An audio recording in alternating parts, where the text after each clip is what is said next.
Oke, bismillahirrahmanirrahim. Di video kali ini kita akan melakukan evaluasi penggunaan dari yang namanya konten strategi hacking canvas. Jadi, konten strategi hacking canvas ini telah saya uji cobakan untuk dipraktekkan kepada 2 orang, dan ternyata hasilnya menurut saya masih banyak yang belum memahami bagaimana sih cara menggunakan kanvas ini dengan benar. Memang dalam pengerjaannya itu kelihatannya mudah, terisi dengan baik semua, dan memang bisa digunakan hasil pekerjaannya, dan mungkin ini juga dialami teman-teman yang menggunakan kanvas ini, di mana mereka mungkin merasa sudah benar, sudah oke. Namun begitu saya perhatikan, saya evaluasi, saya coba koreksi, dan lain sebagainya, yang saya temukan adalah pada akhirnya konten dan rencana yang mereka buat, yang kita buat, memang bisa diciptakan, bisa dimanfaatkan, bisa digunakan. Tapi bagi saya, hasil yang didapatkan sama sekali tidak bisa membantu brand atau membantu bisnis teman-teman atau membantu strategi konten teman-teman untuk bisa mendapatkan traffic atau untuk bisa mendapatkan komunitas, untuk bisa mendapatkan atau mengumpulkan orang-orang di media sosial atau dimanapun itu yang menjadi tujuan kalian. Dengan singkat kata, sia-sia. Jadi ya memang harus menerima kenyataan itu, karena pada dasarnya inti dari kanvas yang saya buat ini adalah untuk mempermudah kalian menghasilkan konten-konten yang tertarget dan penuh strategi, dan juga berdasarkan fakta di lapangan, berdasarkan data di lapangan, berdasarkan apa yang terjadi di lapangan. Jadi tidak bisa berdasarkan asumsi atau berdasarkan yang menurut kita benar, padahal tidak bisa seperti itu. Untuk menjangkau mereka semua, audiens kita atau calon pembeli ideal kita, harus menggunakan cara-cara yang sudah saya jelaskan dengan jelas di video tutorial yang ada di link berikut ini, atau bisa juga dibaca versi teksnya di blog saya atau teks seperti ini jika dari video masih belum paham. Nah, langsung saja saya mulai untuk mengevaluasi. Kita mulai dari yang niche atau segmen. Jadi ini adalah salah satu pekerjaan yang harus saya evaluasi ulang, yang menurut saya sangat belum tepat sekali.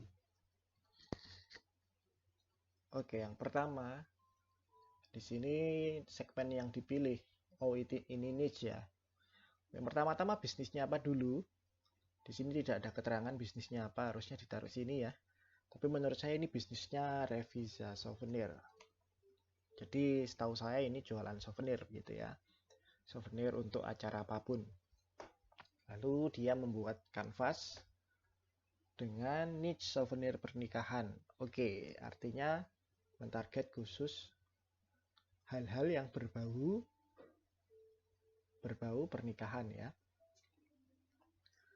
Nah, sebelum itu yang harus diperhatikan adalah dari judulnya saja adalah konten strategi. Artinya bahwa kita di sini cuma ngomongin konten. Kalau nggak paham apa itu konten, ya sayang sekali harus paham dulu apa itu konten. Konten itu adalah bahasan atau topik atau apa ya? Ya semacam mau ngomong apa sih? mau mengkomunikan apa sih? Mau mengkomunikasikan apa ke audiens kita? Mau membicarakan apa? Itulah konten. Jadi ya di sini kanvas ini, keseluruhan ini cuma berfungsi sebagai mau ngomongin apa. Intinya kan gitu ya.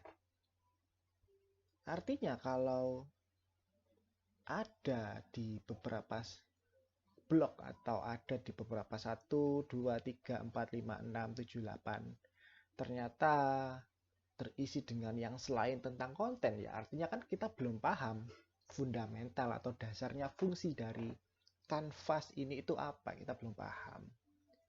Nah, oleh karena itu yang harus dipahami di sini kita cuma ngomongin tentang strategi kontennya, ngomongin tentang konten intinya ya. Jadi tolong diingat-ingat itu. Kalau perlu saya bantu catat kalau kamu mungkin sedang malas mencatat. Jadi inti dari kanvas ini adalah konten. Adalah ngomongin konten. Nah, ini kan harus saya ulang-ulang sampai kita semua paham dan mengerti. Karena tidak semua orang bisa langsung memahami meskipun juga dibarengi dengan praktek dan panduan jelas, harus belajar berulang-ulang. Tidak semua orang bisa belajar cukup satu kali langsung paham, langsung mahir. Nah, memang tidak bisa seperti itu ya.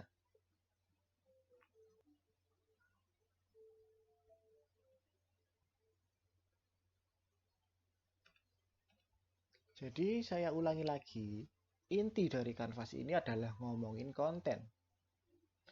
Kalau di tengah jalan tiba-tiba kamu ngomongin masalah desain, masalah tampilan, masalah produknya, ya artinya kamu belum memahami bahwa inti dari kanvas ini adalah konten. Tapi kenapa ngomongin yang lain ya? Jadi jangan sampai di setiap blog nanti ada hal yang tidak berhubungan dengan konten atau hal-hal yang di luar topik atau di luar bahasan konten ini. Nah, itu dulu yang harus ditekankan ya. Yang kedua yang harus ditekankan adalah komponen utama dari kanvas ini adalah konten pilar. Ya, komponen utama dari kanvas ini adalah konten pilar. Saya ulangi lagi. Sebelum saya bahas tentang konten pilar, saya perjelas lagi konten pilar ya. Sebelum saya memperjelasnya, kita harus memahami dulu kata-kata komponen utama. Kalau ini nggak paham, maka percuma saya ngomong banyak, tapi nggak ngerti apa yang dimaksud komponen utama. Kalau saya perumpamakan ya, komponen utama itu adalah, anggap saja mesin utama. Seperti mobil ya. Apa sih komponen utama dari mobil supaya mobil itu berfungsi, yaitu jalan? Ya jelas mesinnya kan. Mesin yang bisa memutarkan roda itu. Itulah komponen utama yang dimaksud dengan komponen utama. Siapa lagi ya komponen utama dari pembelajaran? Ya, yaitu materi yang jelas. Siapa lagi ya komponen utama dari YouTube? Ya, yang jelas video. Komponen lagi ya. Ini untuk membentuk pemahaman kita terkait pengertian-pengertian di tutorial ini. Terus apalagi ya, komponen utama dalam bisnis apa? Ya tentu adalah omset dan penjualan intinya. Apalagi komponen utama, ya macam-macam lah, bisa dipikir sendiri. Yang jelas harus paham dulu komponen utama. Nah, kalau ini artinya apa? Komponen utama dari kanvas ini adalah ya konten pilar, yaitu di blok nomor 7. blok nomor 7 itu areanya sini. Artinya bahwa komponen utama dari konten strategi hacking canvas ini adalah konten pilar. Ini intinya. Nah, sekarang kita masuk ya. Konten pilar itu apa sih? Konten pilar itu bisa saya gambarkan seperti ini ya. Konten pilar itu yang warna hitam ini, lingkaran ini. Kemudian klaster kontennya itu ini ya. Kemudian ada semacam garis ini namanya link, hyperlink di sini ya. Nah, konten pilar adalah topik utama. Sesuai dengan yang ada di video penjelasannya. Jadi di sini juga ada penjelasan konten pilar. Namun kan perlu ditekankan lagi biar makin paham. Jadi konten pilar itu intinya topik utama. Lalu subtopiknya dinamakan konten cluster. Nah, sesederhana itu kan. Nggak ada yang ribet. Kalau saya beri pemahaman lebih dalam lagi, saya beri contoh yang konkret. Seperti apa sih konten pilar itu? Ya, gampang saja. Topik utamanya ya, misal tentang corona ya. Corona, COVID-19. Atau gini deh, cara mencuci tangan. Ini yang paling sederhana ya. Tapi konten pilar nggak boleh terlalu spesifik seperti ini. Harus luas. Harus luas seperti corona ya. Corona, COVID-19. Nah, kalau ada topik utama yang semacam ini, maka subtopiknya apa? Ya, mungkin apa sih itu corona? Terus subtopiknya apa lagi ya kira-kira? Bagaimana corona menular? Terus subtopiknya apa lagi? Bagaimana mencegah? Subtopiknya bisa apa lagi ya? Bagaimana mengobatinya? Nah, jadi fungsi dari konten pilar itu adalah ya topik utama. Nggak ada yang lain. Sederhana itu kan. Bagaimana mengobatinya? Kan ini berhubungan dengan corona COVID. Apa sih itu corona? Nah, itu kan ada hubungannya. Karena memang namanya turunan. Bagaimana mencegah COVID, bagaimana cara menular. Jadi ini yang dinamakan konten pilar, bisa diturunkan beberapa topik lagi, dengan kita sebut sebagai subtopik atau konten cluster. Dari konten cluster pun masih bisa diturunkan lagi, dikembangkan lagi, hingga menjadi bahasan lain. Bagaimana corona melunar, misal ya, bagaimana mencegah ya dengan cuci tangan.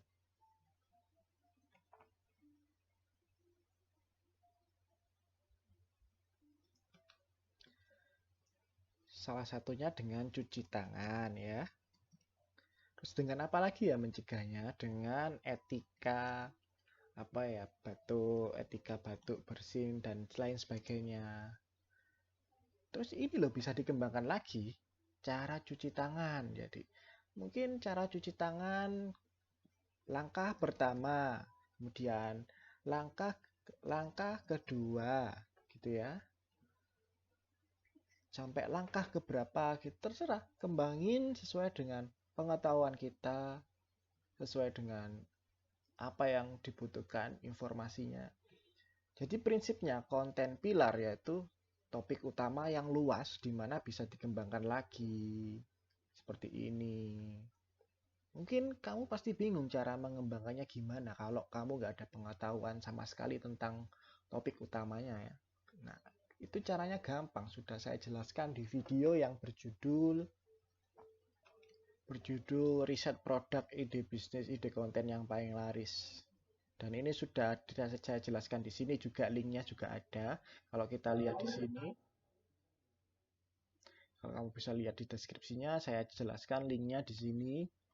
Mana ya, Idea Fair Trends. Nah, ini yang nomor 4. Atau di dalam videonya ini juga ada. Saya arahkan ke video yang tadi ini. Bagaimana cara mengembangkan dari topik utama hingga menjadi konten cluster berturunan banyak lagi entah berapa. Artinya, kalau kita sudah memahami konsep dari topik utama, subtopik, maka kita akan mudah mengembangkan konten-konten lainnya. Namun kan sumbernya tetap satu ini. Yang jelas sangat tidak masuk akal kalau topiknya tentang corona, tiba-tiba di sini ada ngomongin tentang apa ya? Ngomongin tentang yang selain nggak corona misalnya. Nah kan nggak masuk akal ya. Kecuali kalau ngomongin tentang PHK, mungkin hubungannya perekonomian, mungkin berhubungannya dengan dampak bagi masyarakat atau bagi negara gitu ya. Baru bisa sampai ke PHK dan lain sebagainya. Nah, kan harus harus rapi lah. Harus rapi, ada dasarnya, ini dasarnya dari mana, ini dasarnya dari mana. Yang harus ada hubungannya dengan topik utama. Nah, semudah itu kan ya. Ini kalau kita paham apa yang kita bahas. Tapi kalau nggak paham ya caranya itu tadi ada di video ini, tinggal dipelajari. Dan caranya pun mudah sekali ya. Mungkin kita ingin membahas hal tentang, mungkin anggap saja bisnis kita jahe gitu ya. Kita mau buka bisnis jahe. Kita bingung nih apa yang harus dibahas untuk membuat strategi kontennya. Ketik aja jahe di sini, kan banyak tuh yang dicari orang. Tuh kan. Bisa kita bahas tentang jahe ini, cara membuat jahe, apa itu jahe, dan lain sebagainya kan. Jadi ya sangat mudah seperti itu. Tidak ribet-ribet. Intinya ya, yang harus diperhatikan untuk menghasilkan klaster seperti ini, pastikan klaster yang kamu buat itu dicari orang. Ngapain kamu bikin topik yang nggak dicari orang? Ngapain bikin konten pilar yang nggak dicari orang? Misal yang nggak dicari orang tentang, ya memang dicari orang. Memang semua hal itu dicari orang ya. Tapi kita di sini ngomongin sebanyak apa sih orang yang mencari? Itu kan. Jadi ya pastikan semua ini banyak yang nyari lah. Misal tentang corona ya. Orang kalau ngomongin corona yang dicari itu apa sih?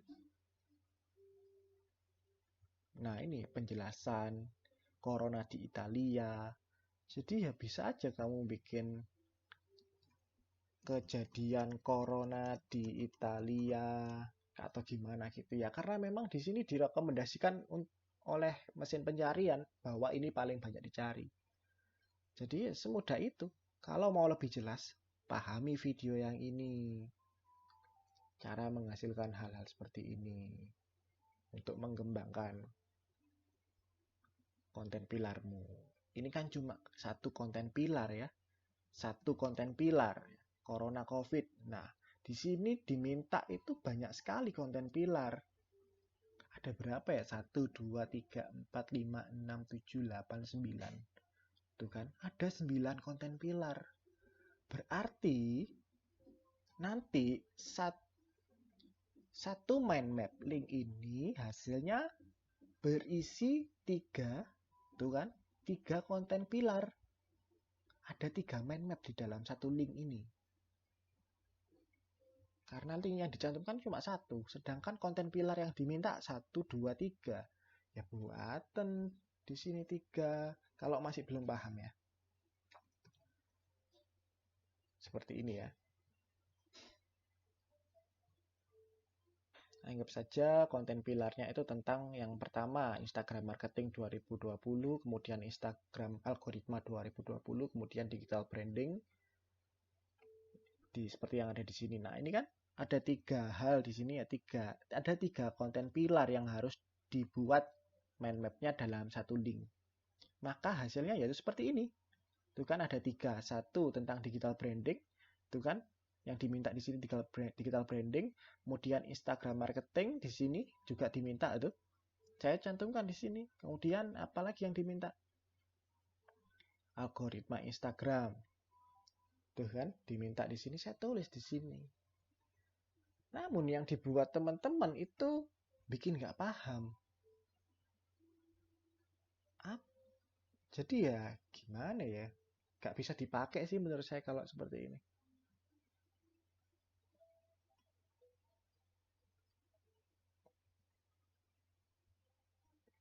Ini satu link mind map, tapi konten pilarnya cuma satu. Padahal mungkin yang diminta ya lebih dari itu kan. Di sini aja mintanya 3 loh, satu mind map link. Habis itu di bagian Movu ada 3 lagi itu kan, 3 lagi. Terus ada 3 lagi. Berarti ya satu link masing-masing harus berisi 3 mind map. Kalau ini sih saya lihatnya satu konten pilar ini.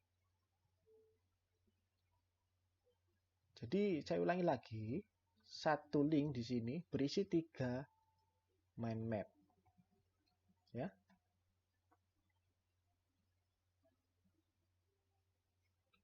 Oke, kita lanjut ke blog.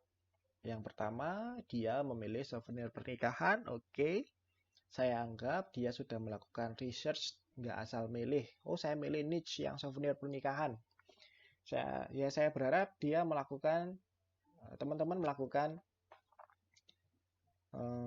research berdasarkan data. Nggak asal-asalan. Jadi yang blog ini saya anggap oke-oke saja. Yang blog kedua yaitu key channel. Nah, kita perhatikan lagi, apakah audiens yang membutuhkan souvenir pernikahan atau audiens yang sekiranya banyak yang bakal nikah itu berada di mana sih? Menurut dia ada di Instagram, Marketplace. Kalau menurut saya sih ada di Bright Story ya.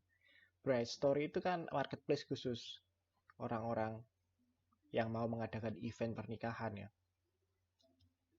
Intinya platform untuk orang nikah lah. Jadi ya saran saya ditambahin di sini Bright Story. Tapi kan harus dipelajari dulu apa itu Bright Story ya. Ada Weddingku juga. Nah ini kan nggak jelas marketplace yang dimaksud itu mana. Apakah Tokopedia atau apa kan nggak jelas sih. Harus spesifik sih. Selain Instagram apa gitu.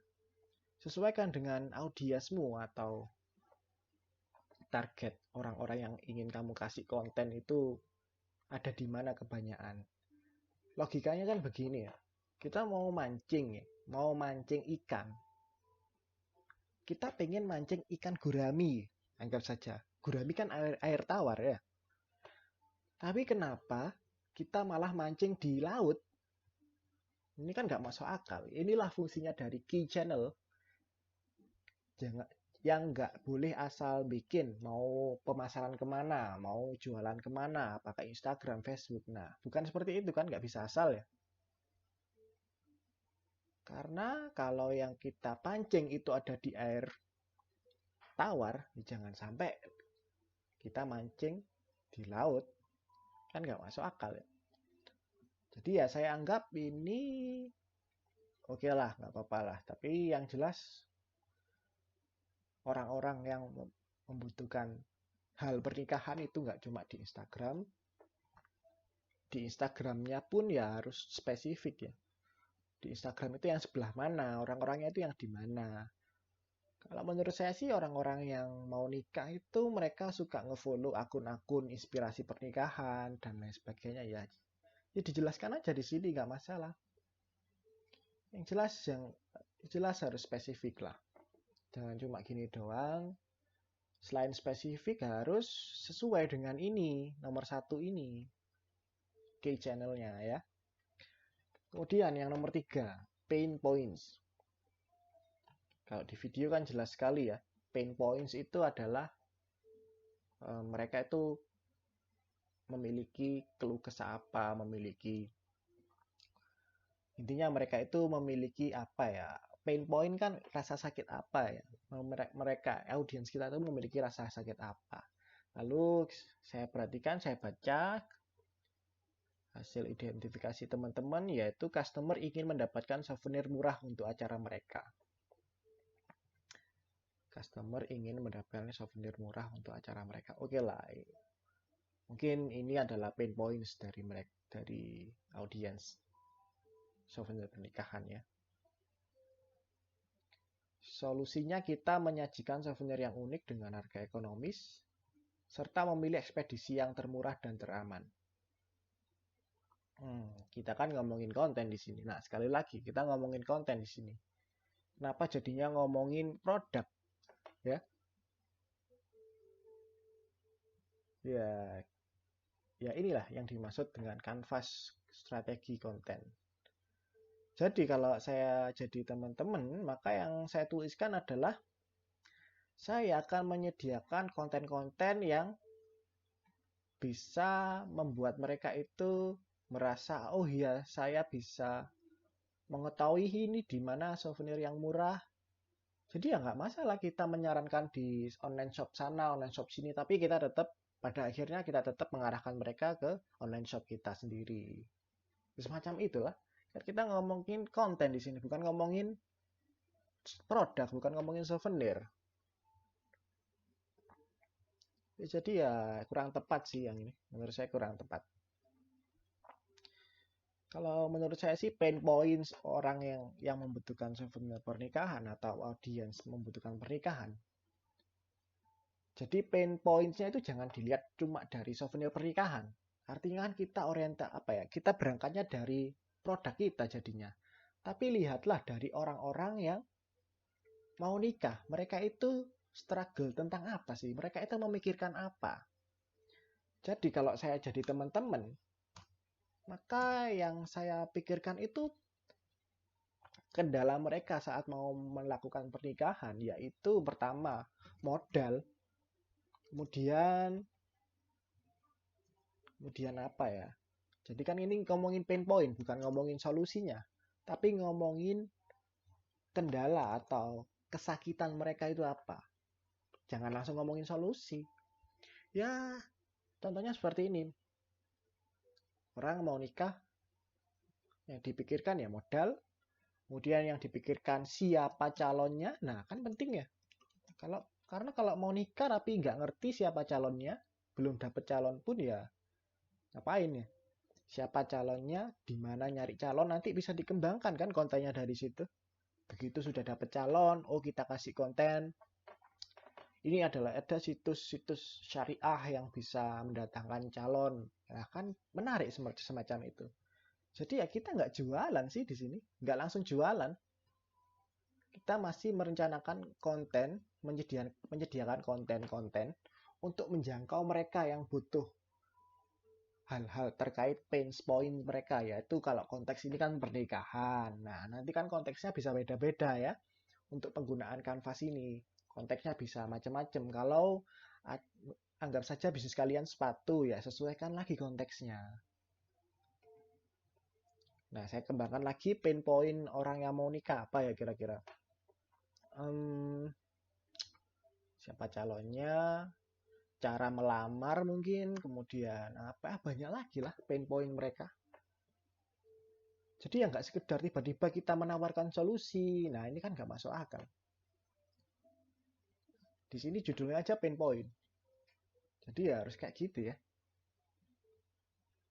Kalau nggak ngerti pain point ya cari atau tanya-tanya atau gimana ya. Ya gimana caranya ya.